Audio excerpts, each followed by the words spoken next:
Hi, I'm Emily Berry from the Miami University Alumni Association, and it is my pleasure to welcome you to this session of Winter College 2021. For more than 17 years, Winter College has been the Alumni Association's premier alumni education event. We're so excited to be able to bring it to a broader audience in our virtual format.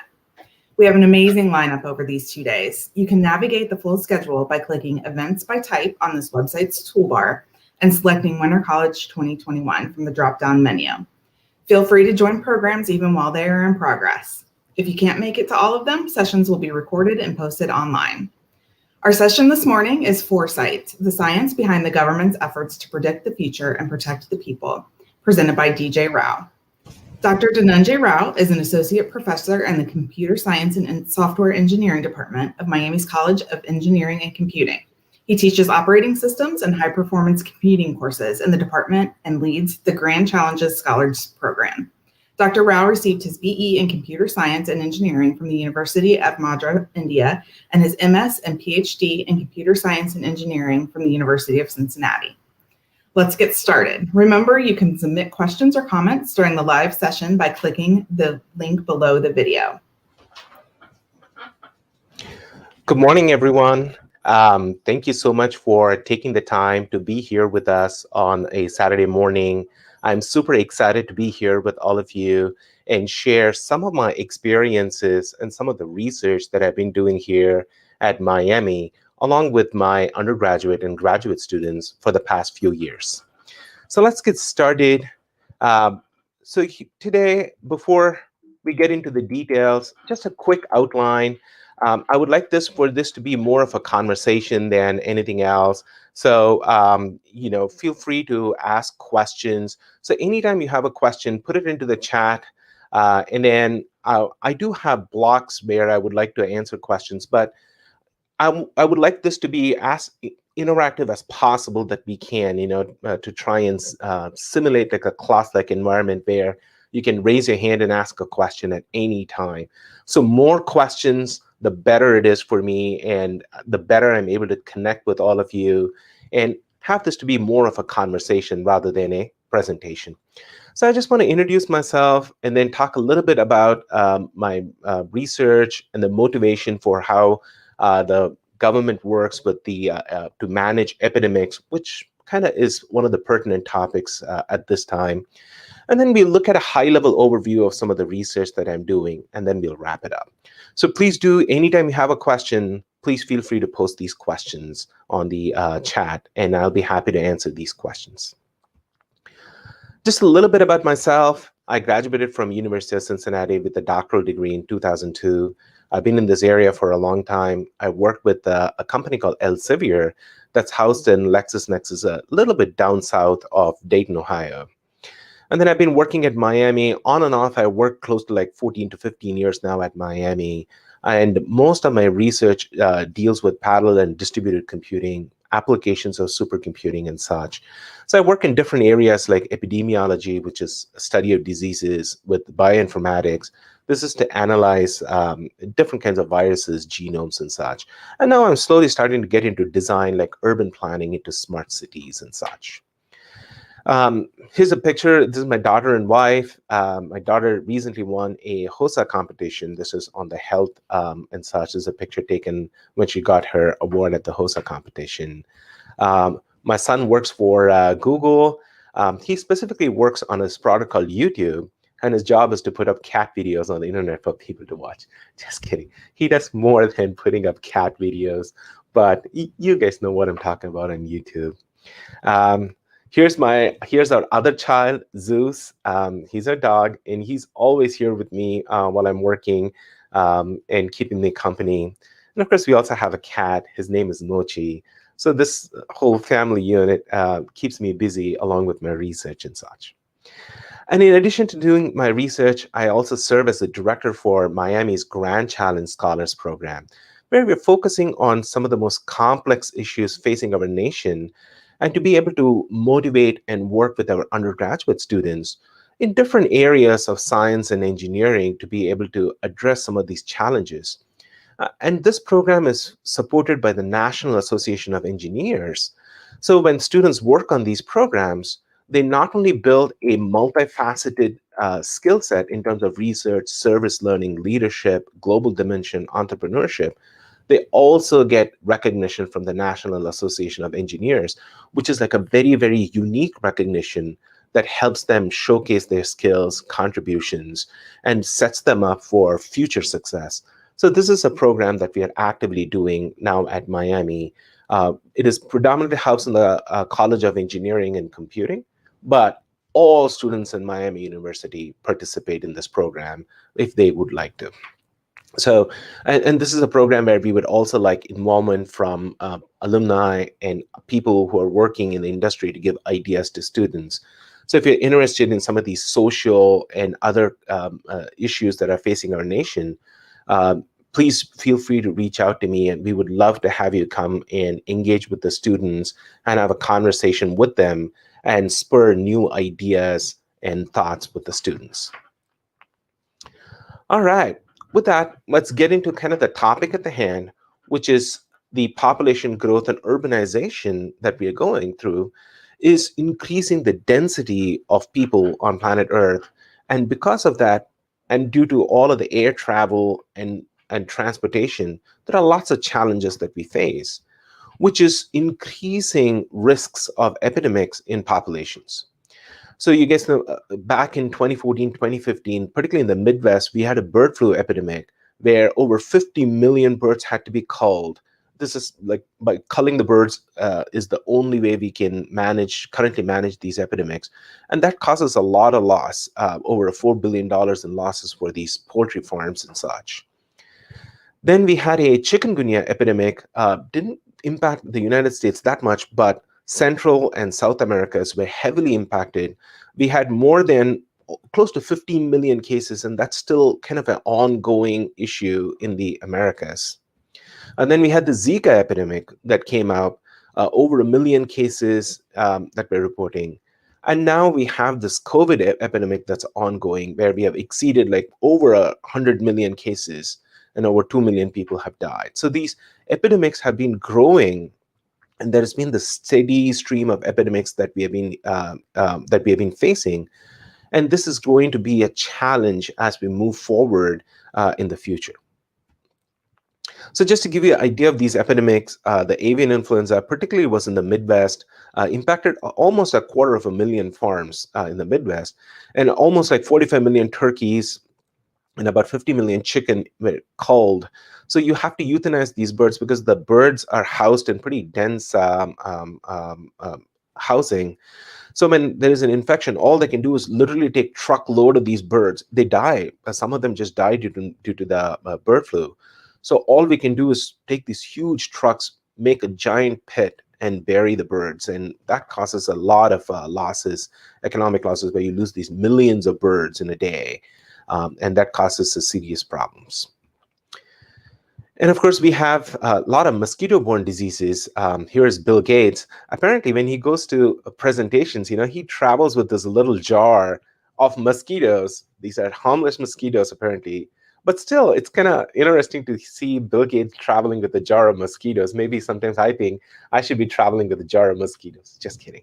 So mosquitoes are one of the big challenges, one of the big vectors of diseases these days.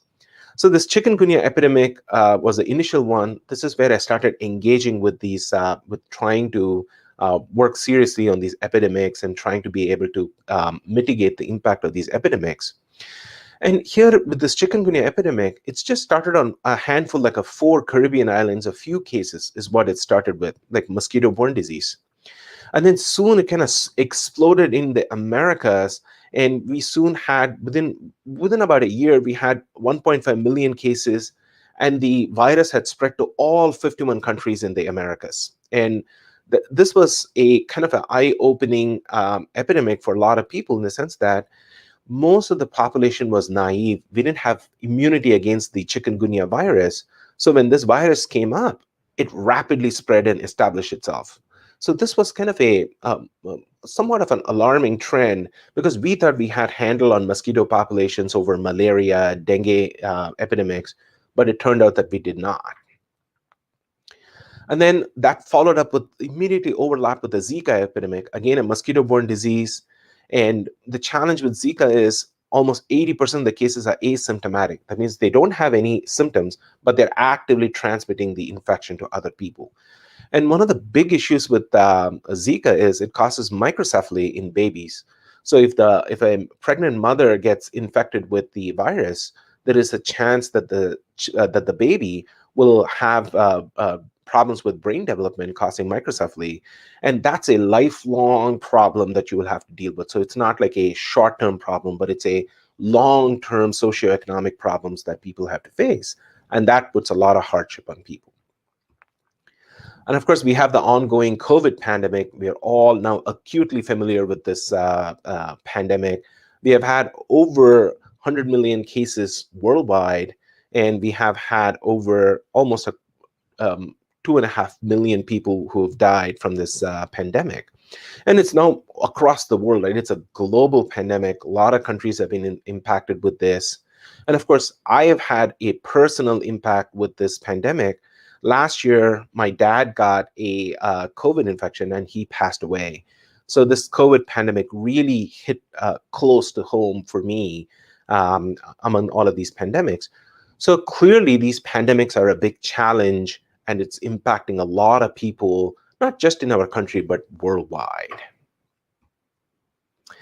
So the real question that a lot of the agencies, government agencies, public and nonprofit organizations are dealing with is, how can we plan better to mitigate these epidemics?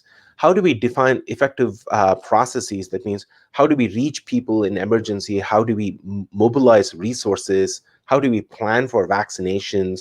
How can we build the capacity to manufacture these vaccines and distribute them? And all of these are challenges that we need to collectively solve so that we can protect not only our health, but our way of life, our socioeconomics, not just in our nation, but worldwide, because we now live in a global community. We are no longer isolated little countries. We are globally interconnected. So these kinds of big missions or big ideas need to happen at a global scale. Questions so far? Maybe you guys can share some of your experiences with the pandemic. You guys are welcome to share some of the things that you may have found unique living through this pandemic, and we can have a conversation about it. You can put those questions in the chat box on your webinar, and I'll be happy to answer those questions. Any questions up to this point? So we spoke about why all of the different pandemics that we have faced and why we need to address them. We don't have any questions yet. Awesome. All right. If you guys have questions, you can post them at any time on the chat, and then I'll be happy to answer those questions. Good. So these epidemics have serious health-related socioeconomic impacts. They're typically multinational, it affects multiple countries usually, and they pose a lot of threat to national security and stability. So over the years, I've worked with several agencies who are actively involved in trying to mitigate these epidemics. So I worked with the Centers for Disease Control and Prevention. I worked with the DARPA Defense Advanced Research Project Agency. I worked with the Department of Homeland Security, and also the one of their subsidiaries, or one of my clients was also the Border Protection Bureau as well. And then I've also worked with the Office of Science and Technology that is housed in the White House that directly reports to the President of the United States as well. So a lot of these agencies are collaborating and trying to mitigate these epidemics. Right. There was one question. Oh, I'm getting questions from people. Awesome. I'm so excited. There was one question from Michael. What is the realistic time frame for COVID to subside? That is still projected out. Nobody in the scientific community is still willing to wager even a time window yet. But the word on the street, so to speak, that means this is not a scientific consensus, but the word on the street is it's going to be another season, like maybe only towards the end of this year, end of 2021, maybe we'll be able to have a more realistic feel for when this COVID pandemic is going to subside? Thanks for that question, Michael. Marianne, thank you for your question. There was a lot of time planned for vaccination distribution. Why does it seem so chaotic now? Good question. And we look at this challenges because vaccine, the challenge with vaccines is safety. That means it takes a time to manufacture a lot of these vaccines. And then the production of these viruses are hard to grow, even though it might seem like they easily infect us. Actually controlling and the culture for these viruses can be very difficult, and the growth medium for these can be difficult. And that's why now we have some COVID vaccines that have to be kept at such a low temperature that even distribution at those low temperatures becomes hard. And so vaccine manufacturing is not easy. And then these low temperatures make a challenge in distribution, storage, administration. And then we need these tests to understand both short-term and long-term effects to make sure that these vaccines are safe. So because of that, producing, manufacturing, planning, distributing these vaccines is definitely a challenge, and you need leadership for this. Let me be very honest about this. You need leadership at every level in the system, and then you also need, it's not only, in fact, I would say sometimes it's not even an engineering problem. It's more of a psychological or philosophical problem where we have to convince people to take these vaccines. Just because we have vaccines doesn't mean people are going to accept these vaccines and protect themselves. So it's a multifaceted challenge where we need this, and our whole society needs to come together in a meaningful way to address these. These are big challenges, right? Thank you, Dave. Thank you for your condolence, Dave. Yeah, it was a big hit. My dad was 77 in pretty good health.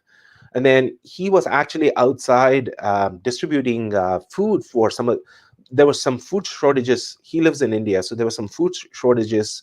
He was helping out with distributing food and such, and somewhere along the way, he was protected. He was wearing gloves, he was wearing masks and all of that, but yet he picked it up. And so that was a big hit for my family.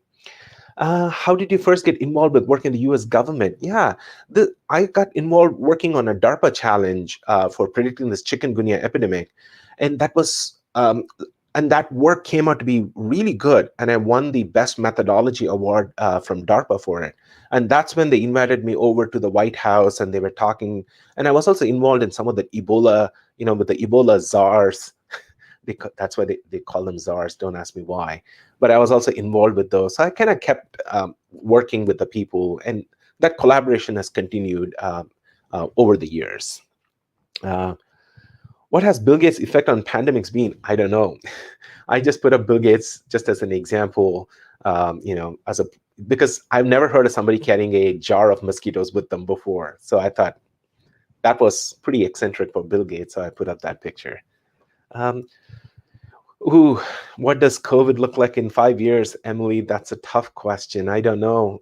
We have to wait and see. We can't even project 6 months now into the future in a meaningful way. 5 years is anybody's bet at this time. So yeah, so over the years, the lessons learned, the big lessons we have learned, we've been trying to fight mosquito-based epidemics for over 50 years. The lesson that we have learned is interventions are not effective once epidemic starts. So we need to do something before this epidemic becomes a massive scale and starts becoming a pandemic.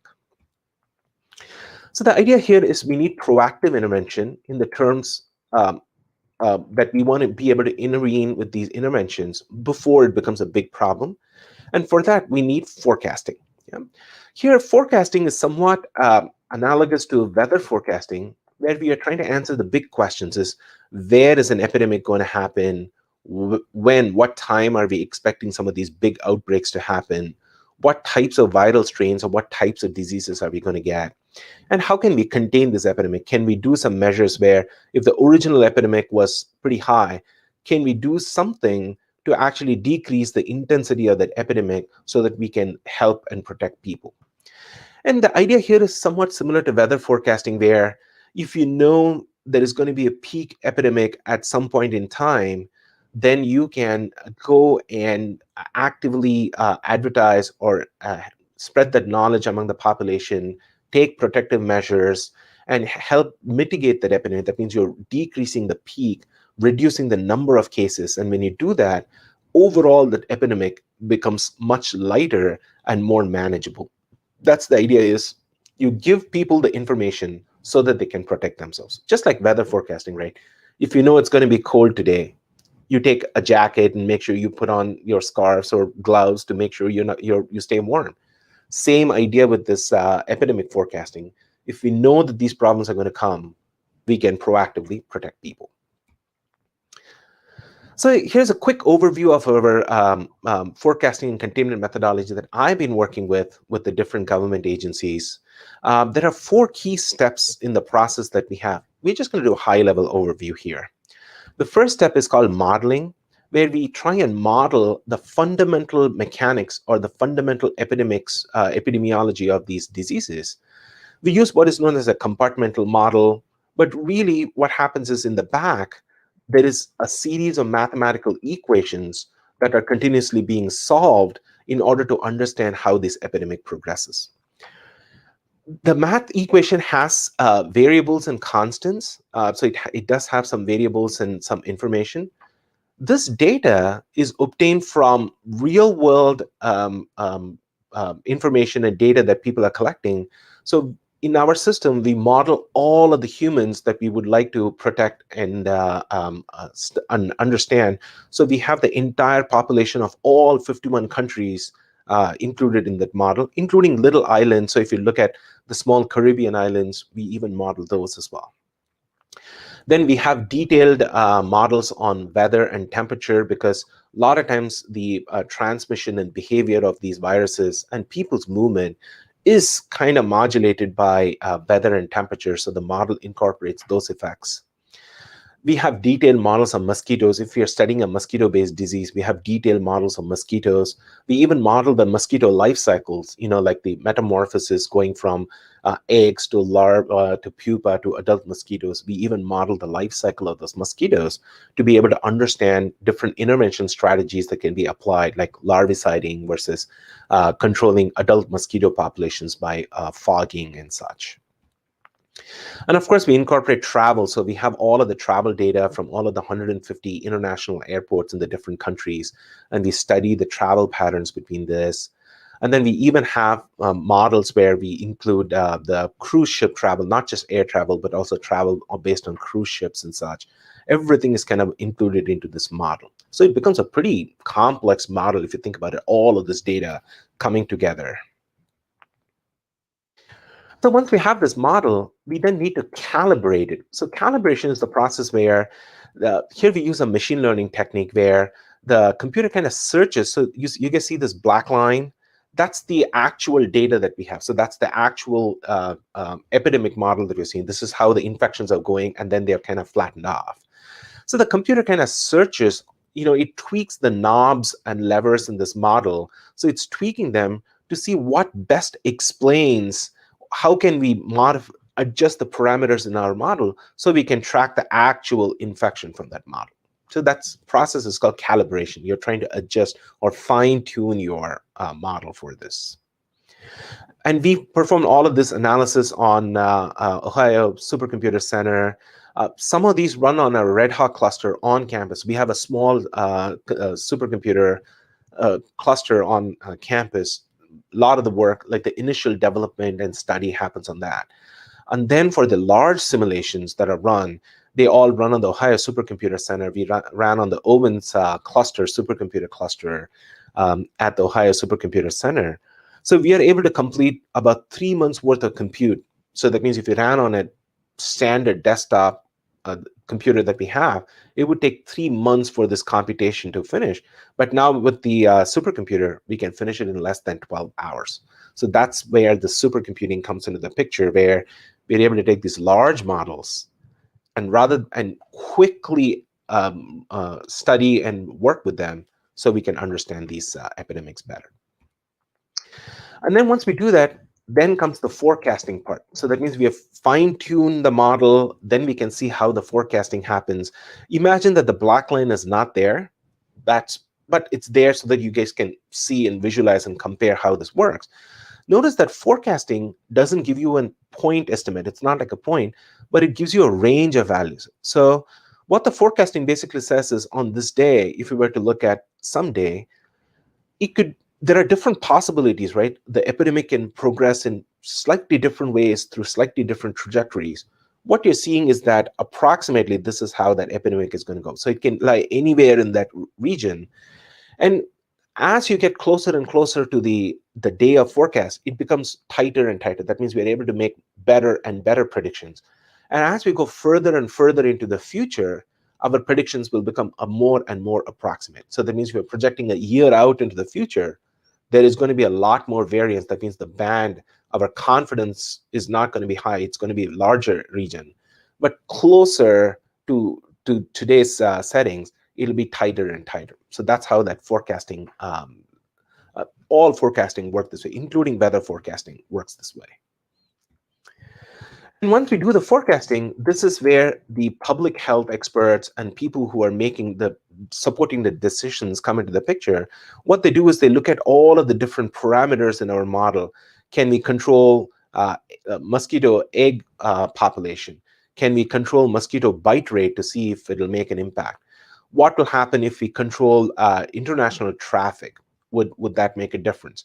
What would happen if we control people traveling? If we have travel restrictions, what would happen?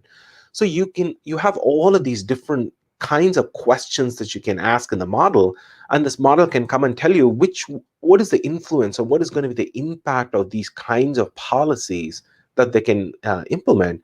And by looking at the results of these policies, then the decision makers now can come and say, if I were to do this in Puerto Rico, which was one place where we had a lot of Chikungunya Zika epidemic, it looks like when the initial infection is seeded is where you have the maximum issue.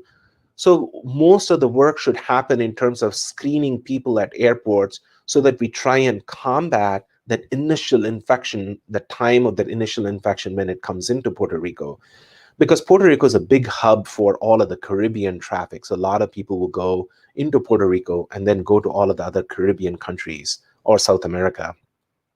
So controlling that initial influx into Puerto Rico is the best bet.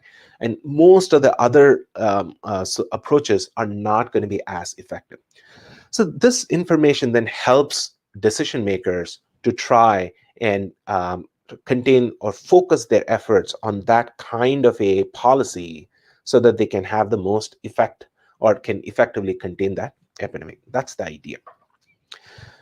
And of course, this is not a one-time thing. You continuously do this cycle where you survey and assess, you predict and look at the future, and then look at the results that are coming from this. And then you use that data to inform policies. The policies get implemented, and then you start the cycle again. Now with the policies in place, how are things changing? And the cycle continues, right? It's a continuous cycle. And this is one of the nice things about epidemic forecasting is, with weather, there's not a whole lot you can do to impact the weather, right? If it's going to be cold, the only thing you can do is take some extra clothes and keep yourself warm. But with epidemics, you have the ability to go in and make an impact, make a change. And that's why this is a continuous cycle where we have to do the assessment and come back and look at how the effects are. Here's a quick video. This is how, when I go to Department of Homeland Security and such, this is the kind of videos that we look at. So let me see if I can skip into this video.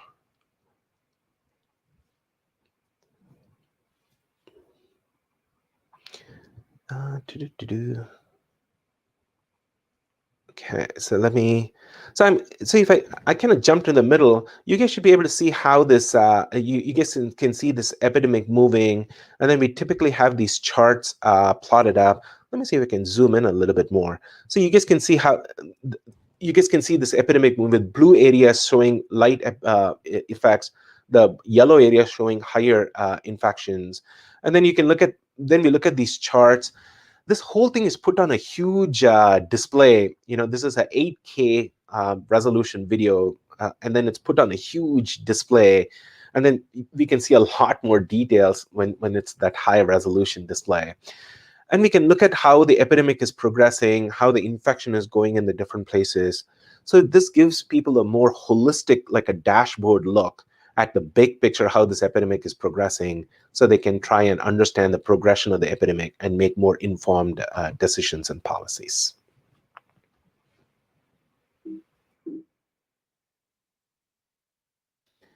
Questions so far? I know there was a lot of information to absorb, but this is what it takes: a supercomputer churning out processing massive data and giving out data. Yeah. All right, we do have a few additional questions. The first one is from Tony. What data sources do you use, and how do you retrieve the data? Is it a real-time collection? Good question, Tony. The data, I've been lucky in the sense that I've been collaborating with the Centers for Disease Control and the Pan American Health Organization, PAHO. Those two organizations, what they do is they work with the local and the governments in the 51 countries, and they aggregate the data, they curate it, and then I get access to the data. There is a delay in the data. So depending on the country, it can be anywhere from 6 to 8 weeks worth of delay. So it's definitely not real time, right?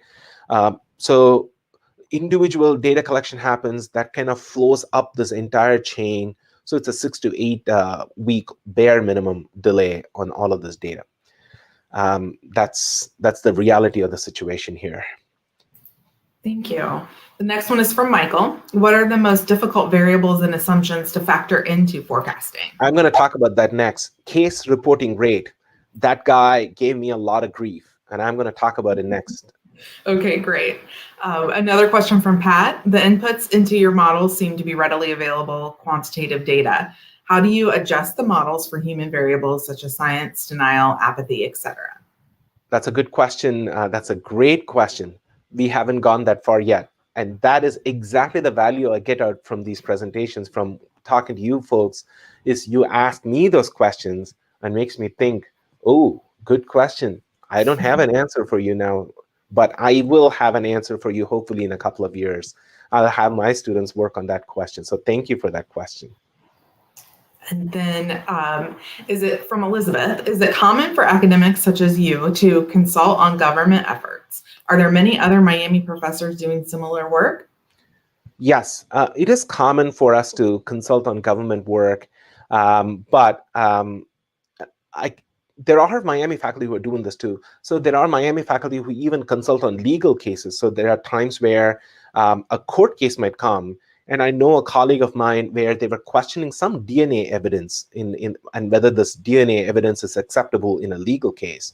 And there are times where the experts who work specifically on this technology, that means they work like literally their entire 20 years of their career on that one technology, they will go to court and they will assess the quality of that DNA evidence. So that has happened too. So it's not only with government, we even consult with legal cases as well. So but I don't know the exact number, unfortunately, at the university level. I don't have a number. I just know of several people who have done that in the past. Great, thank you. And then the last question for now is from Lucy. Does the US share this forecasting information with other countries? Which country or organization is doing the best job with forecasting? The CDC does share some of its forecasts, but at this point in time, most of this work that I'm doing is going into DARPA and some of the Department of Homeland Security. So the things I'm sharing with you are the unclassified parts of this research. I am unable to share the classified parts of this research. Hey, but somebody told me this. I could share it, but then we wouldn't be able to let you go back home after winter college. So if you want to go back home, I can't share the classified parts of this research with you. So we're still not completely, how shall I say, confidently open yet, but I'm hoping that'll happen sometime soon. Awesome. Great, thank you. Let's go to Michael's question where he asked, what was the most challenging part of this? Yeah. The key challenge that I found was estimating what is known as the case reporting rate. So this is what is how many people, like when the countries collect this data and report it, how much of the cases are actually reported, like how many people are actually being collected, and they don't tell you it. With my approach that I have, since I'm building this from a mathematical fundamental principles philosophy approach, yes, it is hard. Building at that fundamental level is hard, but it's absolutely worth it, because I can even figure out some of the missing variables in this equation and estimate those values and fill them in. So for example, this case reporting rate was one big challenge that we have, where interestingly we found that there is about a 60% correlation with the economics of the place. That means the richer countries, economically affluent ones, seem to have a better case reporting rate. That means sick people are seeking more medical help and they're being tracked, versus the poorer countries. Like, for example, if you look at Haiti, Haiti was going through lots of, after the hurricanes and calamities, they were really struggling. So people were sick, but they were not seeking actual medical help, or that was not being tracked in a meaningful way. So the percentage, like only 3% of the people were being reported. And there was one point, so I was in the White House, I want to say this was sometime mid-October 2014, 2015, maybe 2016, something like that. I was in the White House, there was a big meeting, and I was presenting this finding, right? And I put out the data point that only 6% of the cases were being reported by Puerto Rico. Right there, the state, I didn't know this, it was a big crowd, 150 people, all the acronyms, zoo of acronyms, DARPA, DITRA, whatever, DHS, CBP, all kinds of people there, right? Military, government, and all of them there. So the state epidemiologist from Puerto Rico stood up and she said, that data is wrong. Our case reporting rate is not 6%. We are reporting way more cases than that. In fact, I want to say it's close to 100%. And in a big crowd, think about it. You are in the White House, in the West Wing. It was in the India Treaty Room. Absolutely beautiful room, right? Amazing. If you get a chance to go to the West Wing or the White House, I feel it's worth it. They have some beautiful, amazing rooms in there. And I was standing there in front of 100 people, and when the state epidemiologist said that, it was like a big bomb dropping. I mean, this is the person who's collecting and reporting data from Puerto Rico. There is no way I was going to argue with her in that setting, So that was a big challenge, right? And I did what every normal person does. I finished my presentation and went to the bathroom to blow off some steam. And guess what happened? I forgot my tag. So in the White House, when you go there, they give you this RFID tag where they can track where you're moving through the White House, particularly in the West Wing. And I left my tag on the desk after my presentation because I was more worried about this data point and being challenged there. And I got locked into the White House bathroom. So I had to call people to come and let me out. Luckily, I had my phone with me. So I had to call people to let me out. One of those experiences where sometimes you end up having a bad day when you're doing science. That's normal. So the question for you guys is, how do you cope after a bad day? Look at this guy. It looks like he really had a bad day, poor rough, So what do you guys do when you have a bad day? Put it in the chat window. Maybe somebody has a creative way to cope with it.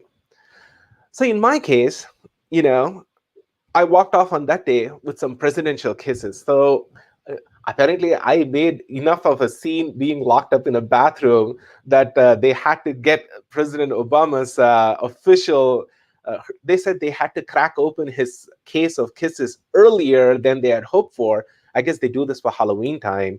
And they gave me a box of these Hershey kisses to bring back to Miami.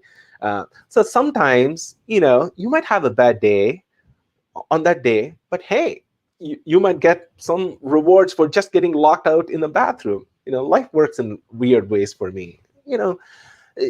Now I'm smiling because everything worked out, and let me share that data with you guys. And eat ice cream. Yes, I agree with you. That's something that I do too. And my favorite, I know everybody has their own favorite. My favorite is Cold Stone ice cream, cheesecake ice cream with black cherries mixed in, along with a little bit of graham crackers. My God, that thing is my kryptonite. And if I see, sometimes I take a pint of it, And before I know, I'm scraping the bottom of that ice cream jar. So yeah, can't indulge in that every day, but one of those days. Yeah. So even though the state epidemiologist challenged it, I started working with the state epidemiologist and her team in Puerto Rico, and they've been analyzing this data over, and it took them 1.5 years. So one of the things that CDC did was, I was saying a 6% reporting rate for the whole island as a whole. That was what I was estimating. Then CDC did had a survey. They went in a town and went home to home, house to house, spoke with people, tested them, see how many of them had that infection, and they said in that specific village, in that specific region, the reporting rate was 9%. So I was getting so the state epidemiologist was saying 90%, I was saying 6%, and in that, the reality turned out to be somewhere in the 9%, which is very close to what I was estimating. Then the CDC also took analysis, blood donations from about 29,000 people. Now it's close to 30,000 people. And they did the blood analysis, and they projected over 800,000 cases in Puerto Rico, while I was predicting 887,000 cases. It was very, very close. And so it took 1.5 years for that vindication. That means for them to go collect the data, do the science, and verify that one number, to say, yes, that number is good, and we believe that number is believable. Thank you for doing that. So that means one day you drop, but if you really have a good system, you have that good model, you really have faith in that science that you're doing, it takes time, but ultimately that perseverance paid off for me. So that was one of my stories in doing research, is to get that vindication, so to speak, off. And of course, the other question that I often get asked, these diseases have been tough. You've been fogging people, you have been, fumigating regions. These kinds of things decimate honeybees. They have impacts on food chains. They cause respiratory illness and issues in people. The real question is, what have we learned from the suffering of these people so that we can help and protect the next generation? That's an important question for all of us to ask, is, people have suffered. What have we learned? Have we learned something that we can move forward, we can give to our next generation so that they can do a better job and they can have a better life? That's one of the important key outcomes that we always think about from research. And the answer I can tell you is absolutely yes. Once we have a better model, now if we had this Chikungunya model, we can now predict things like Zika pretty close. So this is the original one. Using this data, we can predict the Zika epidemic, and you guys can see that it gets pretty close to the actual epidemic that was the Zika epidemic in Puerto Rico. So for each region, we can get pretty good models. So that means we can forecast pretty earlier on in these epidemics to estimate how these epidemics are going to progress. So we are building that capability. So soon we should be able to apply these and protect people in a meaningful way. So in summary, proactive interventions are best to mitigate epidemics. And it's more like weather forecasting, where we can give information to people so we can protect their lives.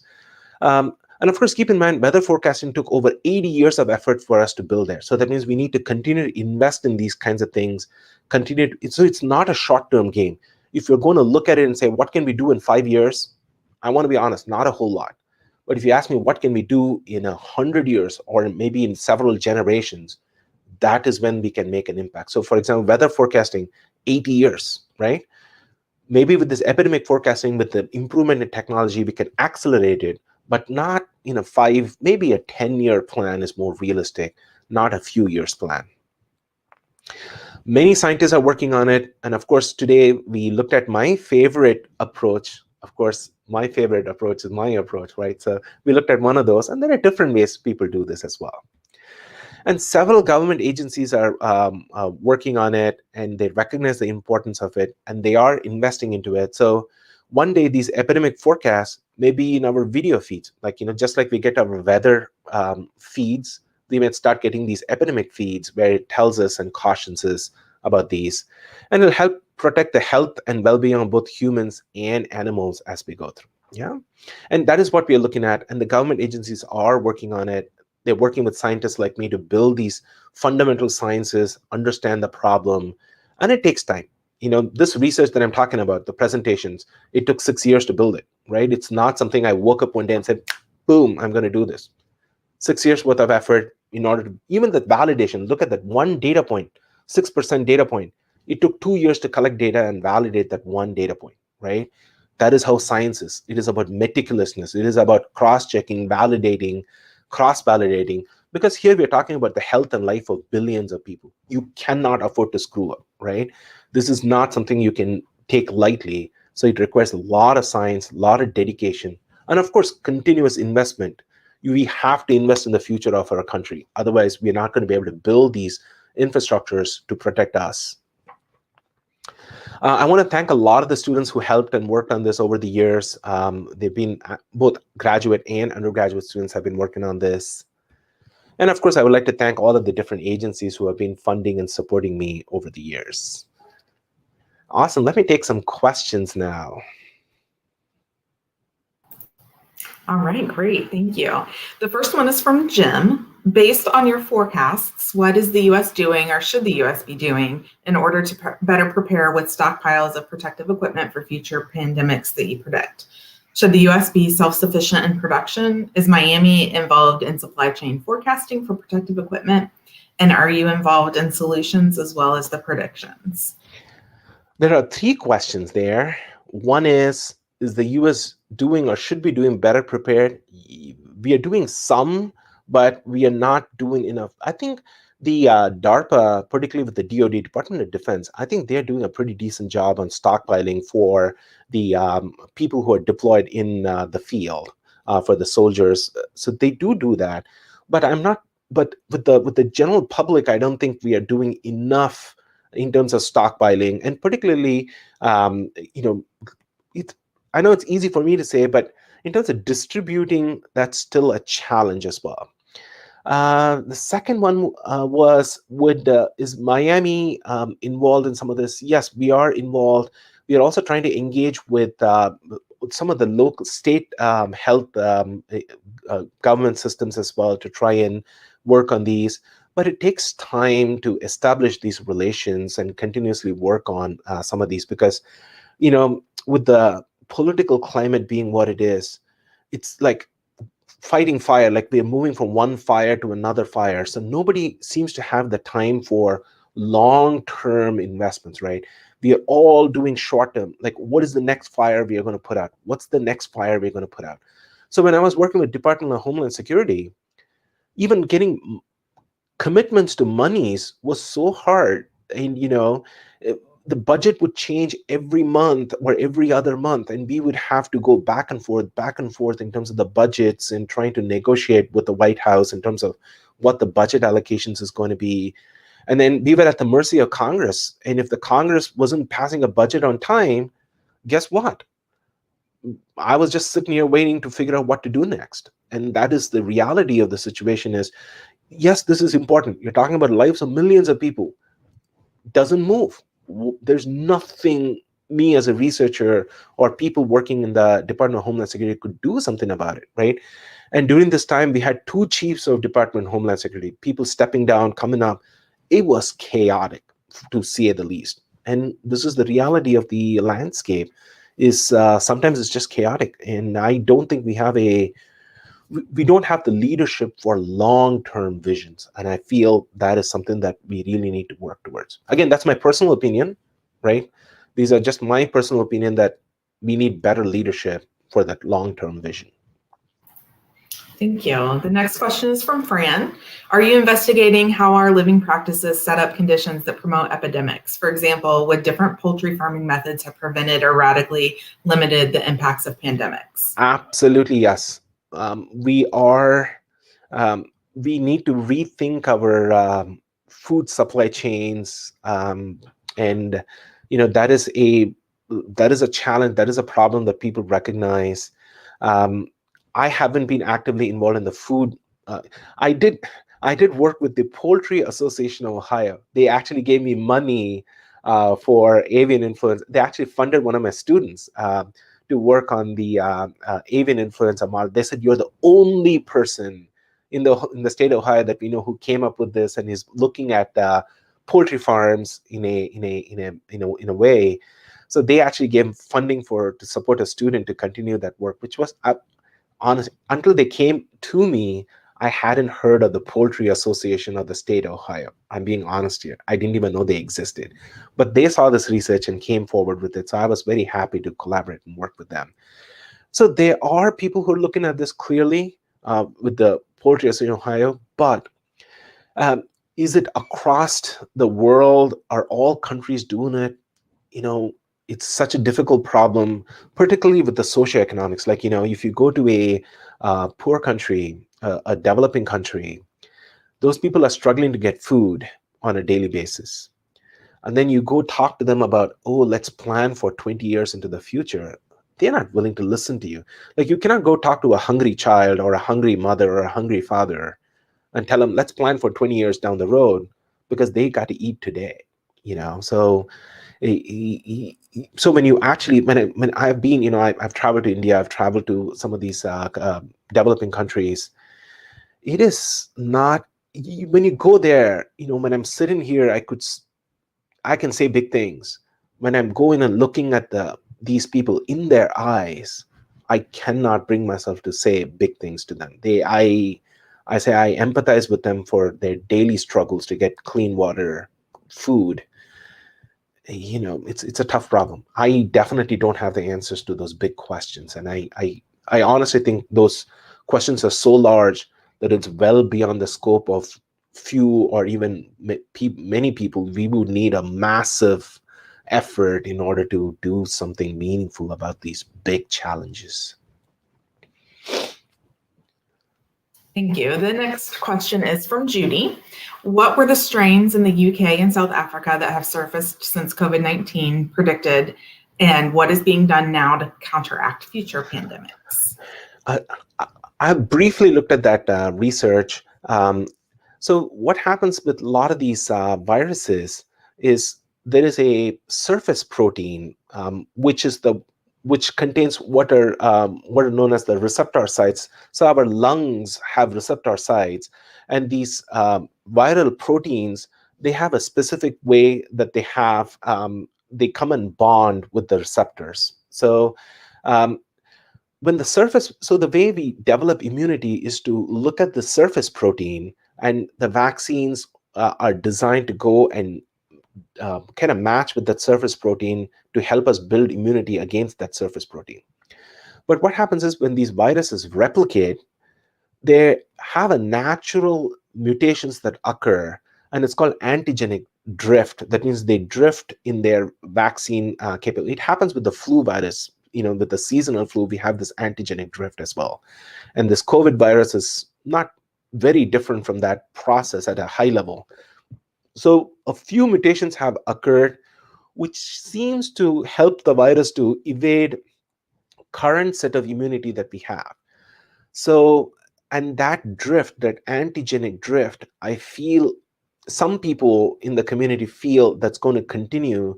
So we are going to have like a flu virus that continuously mutates.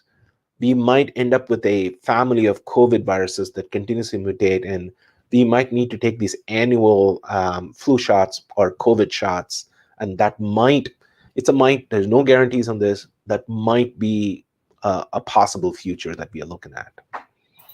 Thank you. We have time for one more question. So our last question will be from Caitlin. If we're moving into an age of increased epidemics and pandemics, should international organizations such as the UN or the WHO develop a code of ethics for treatment and vaccine distribution between lower income countries and higher income countries? Yeah, I think you're right. We should have a code. And right now, the way, for example, the COVID vaccines, the way they're being done is there were a few vaccines that were designed and tested. And now what is happening is each country is now manufacturing their own batches of vaccines. So if you go into China, if you go into India, these big countries with billions of people, They have their own local manufacturing capabilities now, and that's the model that we kind of sort of are working with. And I feel like that's the most effective model, is to the way to scale it out is to distribute the manufacturing and the distribution and administration of these vaccines across. So rather than having like a UN or WHO completely try and orchestrate a lot of these things, it's better for us to let each and every individual countries handle it. I know some countries cannot. I fully understand. For those, the WHO needs to do something to help them. But for some of the other countries, it is better for us to build a capacity in those countries, like make that investment to say, let's set up one of those manufacturing facilities so that they can manufacture vaccines, so that they can slowly start being self-sufficient. And the reason it is worthwhile for us to do that is because we live in this global community, right? One person from one part of the world could inadvertently fly to a different part of the world and seed a pandemic. So that's very possible. So for us to make that investment to distribute and have these infrastructures and facilities to manufacture in different countries would be a better long-term strategy. That's what a lot of the people seem to be heading towards as well. Great. Thank you so much for your participation today, DJ. That was an excellent session. We really appreciate your time. And thanks to all of you who participated and asked questions. Thank you so much, folks. It was great spending time with you. And thank you for all of your wonderful questions. And hope you have a great rest of your day today. Thank you. Our next session is What Can You Do with an Arts Degree? Create International Blockbusters, by conversation with Bill Bretsky and Dean Liz Molinex. There are unique URLs for each session, so please refer to your registration confirmation email for the link to each presentation, or by clicking Events by Type on this website's top toolbar and selecting Winter College 2021 from the drop-down menu. On behalf of the Miami Alumni Association, thank you for joining us. Love and honor.